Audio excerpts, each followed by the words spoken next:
Hi hello friend, Jaya cooking and vlogs ಚಾನಲ್ಗೆ ಸ್ವಾಗತ. ನಾನು ಈ ವಿಡಿಯೋದಲ್ಲಿ ರಾಗಿ ಶಾವಿಗೆ ಮತ್ತು ಕಾಯಿ ಹಾಲು ಮಾಡೋದನ್ನು ತೋರಿಸ್ಕೊಡ್ತಾ ಇದ್ದೀನಿ.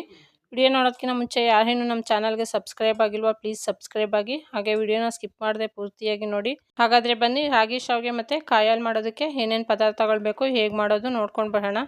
ನಾನಿಲ್ಲಿ ಮೊದಲನೇದಾಗಿ 1 ಕಪ್ಪಷ್ಟು ಅಂದರೆ 250 ಗ್ರಾಮಷ್ಟು ರಾಗಿ ಹಿಟ್ಟನ್ನು ತಗೊಂಡಿದ್ದೀನಿ. ಮತ್ತೊಂದು ಕಪ್ಪಲ್ಲಿ 2 ಟೇಬಲ್ ಸ್ಪೂನಷ್ಟು ರಾಗಿ ಹಿಟ್ಟು ಹಾಕ್ಕೊಂಡು ಅದಕ್ಕೆ ಸ್ವಲ್ಪ ನೀರನ್ನು ಹಾಕ್ಕೊಂಡು ಗಂಟಿಲ್ದಿರೋ ಹಾಗೆ ನೀಟಾಗಿ ಕಲಿಸ್ಕೊಳ್ತಾ ಇದ್ದೀನಿ. ಸ್ವಲ್ಪ ತೆಳುವಾಗಿ ಗಂಟಿಲ್ದೇ ಇರೋ ಹಾಗೆ ಕಲಸಿಟ್ಕೊಂಡಿದ್ದೀನಿ. ಸ್ಟವ್ ಮೇಲೆ ಒಂದು ಕಡಾಯಿ ಇಟ್ಕೊಂಡಿದ್ದೀನಿ. ಕಡಾಯಿ ಇಲ್ಲ ಅಂದರೆ ದಪ್ಪ ತಳದ ಪಾತ್ರೆ ಸಹ ಯೂಸ್ ಮಾಡ್ಕೋಬೋದು.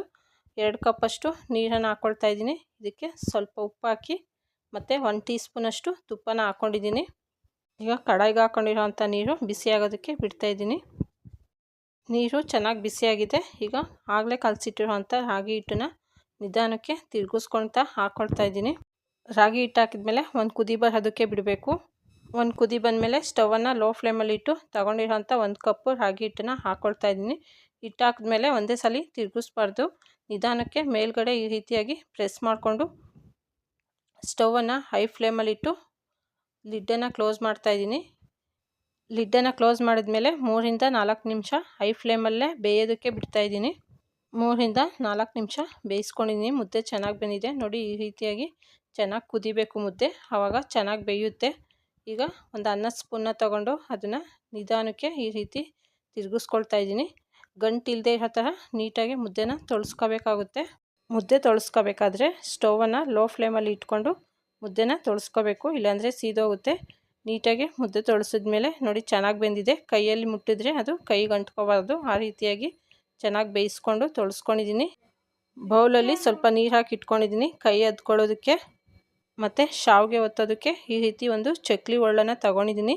ಈ ಒರಳಲ್ಲಿ ಚಿಕ್ಕ ಚಿಕ್ಕ ಹೋಲಿರೋ ಅಂಥ ಈ ರೀತಿ ಒಂದು ಬಿಲ್ಲೆ ಬರುತ್ತೆ. ಇದನ್ನು ನೀರಲ್ಲಿ ಅದ್ಬಿಟ್ಟು ಅದರೊಳಗಡೆ ಹಾಕ್ಕೊಳ್ತಾ ಇದ್ದೀನಿ. ಆ ಚಕ್ಲಿ ಒಳಗೂ ಸ್ವಲ್ಪ ನೀರನ್ನು ಹಚ್ಕೋಬೇಕಾಗುತ್ತೆ, ಇಲ್ಲಾಂದರೆ ಮುದ್ದೆ ಎಲ್ಲ ಅದಕ್ಕೆ ಕಚ್ಕೊಳ್ಳುತ್ತೆ. ಅದಕ್ಕೋಸ್ಕರ ಈ ರೀತಿ ಹಚ್ಚಿಟ್ಕೊಂಡು ನಾನು ಮಾಡ್ಕೊಂಡಿರೋ ಮುದ್ದೆನ ಒಂದು ಪ್ಲೇಟ್ಗೆ ನೀರನ್ನು ಹಚ್ಕೊಂಡು ಅದಕ್ಕೆ ಹಾಕ್ಕೊಳ್ತಾ ಇದ್ದೀನಿ. ನಾನು ಮಾಡ್ಕೊಂಡಿರೋಂಥ ಅಷ್ಟು ಮುದ್ದೆನೂ ಸಹ ಇದಕ್ಕೆ ಹಾಕ್ಕೊಂಡಿದ್ದೀನಿ. ಈ ರೀತಿ ಒಂದು ಸ್ಪೂನ್ ಸಹಾಯದಿಂದ ಮುದ್ದೆನ ಚೆನ್ನಾಗಿ ನಾದ್ಕೋಬೇಕಾಗುತ್ತೆ. ಬಿಸಿ ಇರುತ್ತೆ, ಹುಷಾರಾಗಿ ಸ್ವಲ್ಪ ಸ್ವಲ್ಪನೇ ನೀರನ್ನು ಹಚ್ಕೊಂಡು ಈ ರೀತಿ ಪ್ಲೇಟ್ಗೆ ಕಚ್ಕೊಳ್ದಿರೋ ಥರ ನಾದ್ಕೋಬೇಕು. ಈ ರೀತಿ ಮಾಡೋದ್ರಿಂದ ಚಿಕ್ಕ ಚಿಕ್ಕ ಗಂಟುಗಳೇನಾದರೂ ಇದ್ದರೆ ಅದು ಒಡೆಯುತ್ತೆ. ಈ ರೀತಿ ಮಾಡಿಕೊಂಡು ದೊಡ್ಡದಾಗಿ ಒಂದು ಮುದ್ದೆನ ಕಟ್ಬಿಟ್ಟು ನಮಗೆ ಎಷ್ಟು ಬೇಕೋ ಅಷ್ಟು ಸ್ವಲ್ಪ ತೆಗೆದಿಟ್ಕೊಂಡು ಇನ್ನಿರೋ ಅಂಥ ಮುದ್ದೆನ ಒಂದು ಪಾತ್ರೆಗೆ ಹಾಕಿ ಮುಚ್ಚಿಡ್ತಾ ಇದ್ದೀನಿ. ಅದು ತಣ್ಣಗಾದರೆ ಶಾವಿಗೆ ಒತ್ತೋದಕ್ಕೆ ಬರೋದಿಲ್ಲ. ಸ್ವಲ್ಪ ತಗೊಂಡಿರೋ ಅಂಥ ಮುದ್ದೆನ ಈ ರೀತಿ ರೋಲ್ ಮಾಡಿಬಿಟ್ಟು ನಾನು ಚಕ್ಲಿ ಒಳಗಡೆ ಹಾಕ್ತಾಯಿದ್ದೀನಿ. ಚಕ್ಲಿ ಮೇಲ್ಗಡೆಯಿಂದ ಕ್ಯಾಪ್ ಹಾಕ್ಬಿಟ್ಟು ನೀಟಾಗಿ ಟೈಟ್ ಆಗೋ ಥರ ಅದನ್ನು ಕ್ಲೋಸ್ ಮಾಡ್ಕೋಬೇಕು. ಕ್ಲೋಸ್ ಮಾಡಿಕೊಂಡು ಶಾವಿಗೆನ ಹೊತ್ಕೊಳ್ತಾ ಇದ್ದೀನಿ. ಕೆಲವು ಕಡೆ ಎಲ್ಲ ರೌಂಡಾಗಿ ಶಾವಿಗೆ ಮಾಡ್ಕೊಳ್ತಾರೆ. ನಮ್ಮ ಕಡೆ ಈ ರೀತಿಯಾಗಿ ಉದ್ದುದ್ದಕ್ಕೇ ಶಾವಿಗೆನ ಮಾಡ್ಕೊಳ್ಳೋದು. ಇದಾದಮೇಲೆ ನಾವು ಮತ್ತೆ ಇಡ್ಲಿ ಪಾತ್ರೆಯಲ್ಲೆಲ್ಲ ಬೇಯಿಸೋದಕ್ಕೆ ಹೋಗಲ್ಲ. ನಾನು ಮಾಡ್ಕೊಂಡಿರೋ ಅಂಥ ಎಲ್ಲ ಹಿಟ್ಟನ್ನು ಸಹ ಇದೇ ರೀತಿಯಾಗಿ ಶಾವಿಗೆನ ಮಾಡ್ಕೊಂಡಿದ್ದೀನಿ. ನಾನು ಒಂದು 1/4 kg ರಾಗಿ ಹಿಟ್ಟು ತಗೊಂಡಿದ್ದೆ. ಅದರಲ್ಲಿ ಒಂದು 7 ರಿಂದ 8 ಅಷ್ಟು ಶಾವಿಗೆ ರೆಡಿಯಾಗಿದೆ. ರಾಗಿ ಶಾವಿಗೆ ಜೊತೆ ತಿನ್ನೋದಕ್ಕೆ ಕಾಯಿ ಹಾಲನ್ನು ರೆಡಿ ಮಾಡ್ಕೋಬೇಕು. ಏನೇನು ಪದಾರ್ಥಗಳು ಬೇಕು, ಹೇಗೆ ಮಾಡೋದು ನೋಡೋಣ.